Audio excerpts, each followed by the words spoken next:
Upako wa aina ya tatu ni upako wa utimilifu. Upako wa utimilifu au tunaita full authority anointing. Full authority anointing. Kusoma katika Samueli wa pili hiyo sura ya 5 mstari wa 3, utamwona Daudi tena anakuwa anointed, anapakwa mafuta mengine kwa mara ya 3.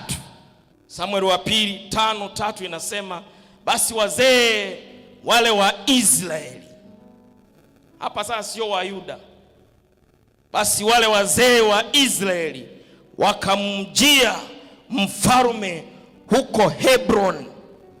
Mfalme Daudi akafanya agano nao huko Hebron mbele za Bwana, wakamtia Daudi mafuta awe mfalme juu ya Israeli. Bwana Yesu asifiwe sana.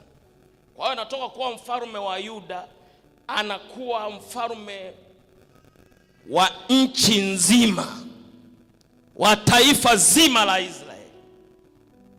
Bwana Yesu asifiwe sana. Hii ni ngazi ya juu kabisa ya kumiliki, na ngazi hii inakupelekea uingie agano na Mungu. Ndio maana unaona mahali hapa anasema, basi wazee wote wa Israeli wakamjia mfalme huko Hebron.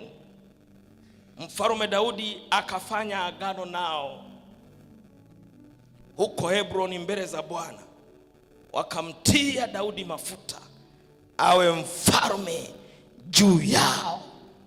Bwana Yesu asifiwe sana. Tamani ufike kwenye upako wa namna hii, upako wa kumiliki, upako wa utimilifu. Huu upako wa utimilifu ndio utaongea vitu vitatokea. Upako wa utimilifu, utatamka na mambo yataenda. Bwana Yesu asifiwe sana. Maana umeshaingia agano na Mungu, maana yake kinywa chako kinakuwa ni kinywa cha Mungu. Hiyo ndio ngazi ambayo Mungu anataka tufike.